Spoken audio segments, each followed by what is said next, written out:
जैसे एक बार एक कुम्हार था जो गधे से मिट्टी डालने का काम करता था। कुम्हार को एक दिन मिट्टी की खुदाई करते समय हीरा मिल गया। अब एक बात बताना, वो कुम्हार हीरे की पहचान जानेगा क्या? जिसने सारे जीवन गधे के अलावा, मिट्टी के अलावा कुछ जाना नहीं, वो भला क्या जाने कि ये क्या है? हीरा मिला, कुम्हार ने सोचा ये तो बड़ा चमकीला सा कोई पदार्थ मिल गया, बड़ा अच्छा मोती है, क्या करना चाहिए इसका? कुम्हार ने मन में विचार किया, चलो इसे गधे की गर्दन में पहनाए दे रहा हूँ, गधे की गर्दन में पहनाए दे रहा हूँ, बड़ा अच्छा लगेगा, बड़ा सुंदर लगेगा, चमकेगा गधे की गर्दन में। कुम्हार ने वही किया, इतना बड़ा हीरा गधे की गर्दन में पहना दिया और फिर से वही मिट्टी डालने का काम करने लगा। एक समय की बात, रास्ते से होकर एक जौहरी निकल रहा था। जौहरी की दृष्टि पड़ी हीरे पर। जौहरी ने मन में विचार किया कि जिस व्यक्ति के गधे ने गर्दन में इतना बड़ा हीरा पहन रखा है, ये व्यक्ति कितना अमीर आदमी होगा। जौहरी ने आज कुम्हार को अपनी तरफ से राम राम किया, राम राम जी। अब जौहरी ने जैसे ही राम राम किया, कुम्हार ने देखा, अरे ये व्यक्ति देखने में तो अच्छा खासा लग रहा है, और इतना अच्छा खासा व्यक्ति, मैं कुम्हार गधे से मिट्टी डालने का काम कर रहा, मुझसे राम राम अपनी तरफ से कर रहा है।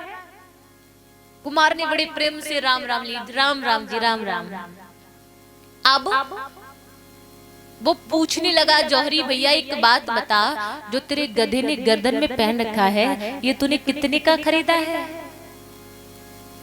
कुम्हार बोला, भैया मैंने ये खरीदा नहीं, मुझे तो ये मिट्टी की खुदाई करते समय मिल गया है।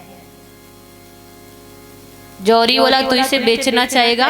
कुम्हार बोला, भैया ना ना, बेचना नहीं चाहूंगा। अच्छा ये बता, तुझे कुछ काम है? यदि तेरे यहाँ इसका कुछ काम हो तो तू ले जा, मेरे यहाँ तो इसका कोई काम नहीं, गधे की गर्दन में ही तो पड़ा है, तुझे कोई काम है तो तू ले जा। ज्यों ही जौहरी ने ये बात सुनी, जौहरी ने समझ लिया ये इस हीरे के बारे में जानता नहीं है, चलो अभी मोल करके ले रहा हूं। यदि फ्री में लेकर चला गया और किसी ने इसे आकर बता दिया कि वो हीरा था, तूने फ्री में दे दिया, तो ये मोल करने पहुंच जाएगा, और जब जान जाएगा तो सौदा बड़ा महंगा पटेगा। अभी ये जानता नहीं है तो अभी सौदा सस्ता पट जाएगा। बोला, देख भैया बता कितने का बेचेगा? कुम्हार बोला, भैया मैंने तुझे बता दिया, मेरे यहाँ इसका कोई काम नहीं, तेरे यहाँ कुछ काम है तो लिए जा, जैसे चाहे लिए जा। जौहरी बोला, देख भैया बिना खरीदे नहीं ले जाऊंगा, मोल बता दे क्या लेगा? कुम्हार बोला, भैया नहीं मानना तो जो देना चाहे दे जा और ले जा, मेरे यहाँ कोई काम नहीं है। अब जौहरी ने क्या किया, इतने बड़े हीरे का क्या मोल लगाया? 4 रुपए। कितना मोल? 4 रुपए। 4 रुपए दिए कुम्हार को, ले भैया रख ले, और हीरा हुआ हमारा। लेकर चल दिया। जौहरी हीरे को लेकर दुकान पर आया, और ज्यों ही जौहरी ने दुकान पर चढ़ने के लिए कदम बढ़ाया, वैसे ही हीरा टूटकर बिखर गया, टूट गया हीरा। जौहरी बोला, बे हीरे, यदि तुझे टूटना ही था तो जब गधे की गर्दन में पड़ा था तभी क्यों नहीं टूट गया? वो स्थान तो तेरा उचित स्थान नहीं था, वो तो अनुचित स्थान था। तू गधे की गर्दन में पड़ा था, तेरा स्थान गधे की गर्दन में नहीं है, तेरा स्थान ये है जहां मैं लेकर आया। मैं तुझे तेरे उचित स्थान पर लेकर आ गया और वहां आकर तू टूट गया। यदि टूटना ही था तो तब क्यों नहीं टूटा? मेरे 4 रुपए भी चले गए और तू भी मेरे किसी काम का नहीं रहा, तू भी टूट गया। तो हीरे ने बड़ा अच्छा जवाब दिया,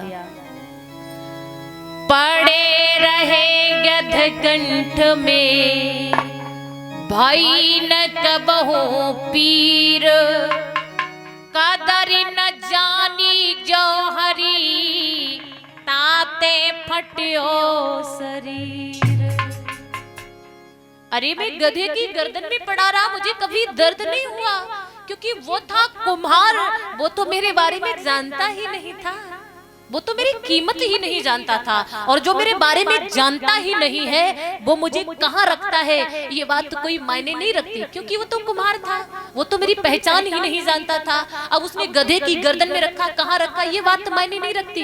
किंतु तू तो मेरे बारे में जानता था, तू तो जौहरी था, तू तो मेरी पहचान जानता था कि मैं हीरा हूँ, और तूने जानबूझकर मेरी कितनी कीमत लगाई, 4 रुपए।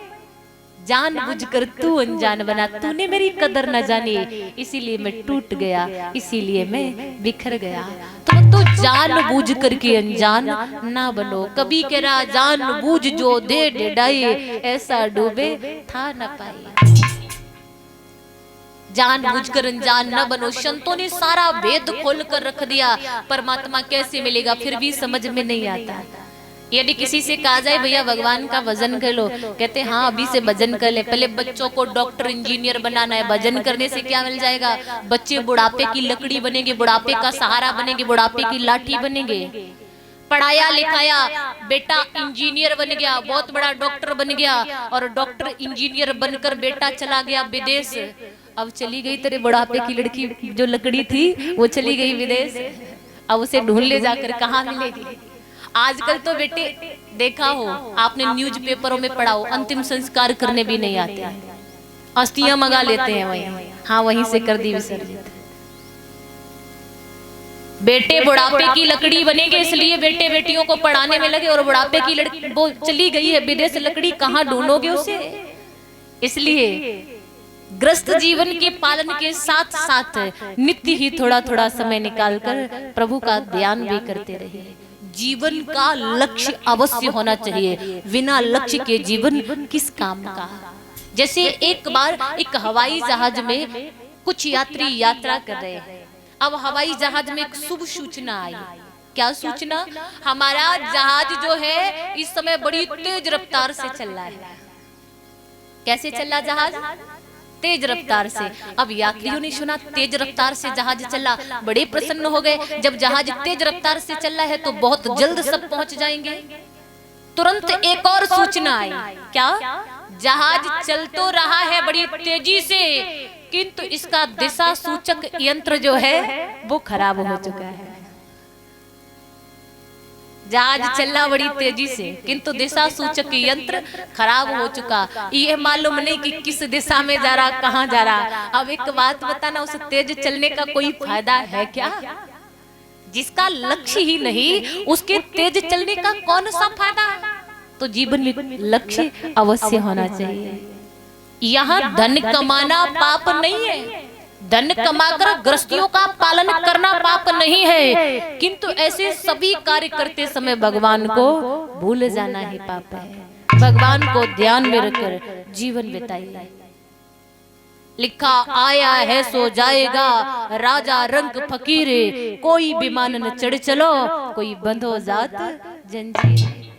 किसी के कर्म अच्छे हैं वो हंसता हंसता चला जाता है, किसी के कर्म बुरे हैं वो रोता हुआ जाता है, किंतु जाना हर किसी को पड़ेगा।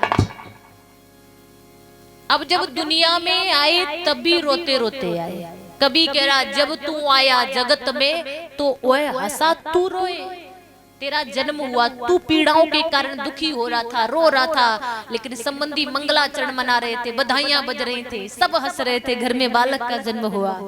किंतु अब तो ऐसी करनी करके चला जा कि तू हंसे जग रोए।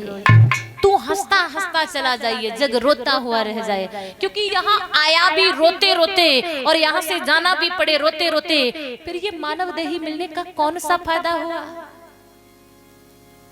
ऐसे कर्म करो कि हंसते हंसते चले जाओ। बोली वृंदावन विहारी लाल की।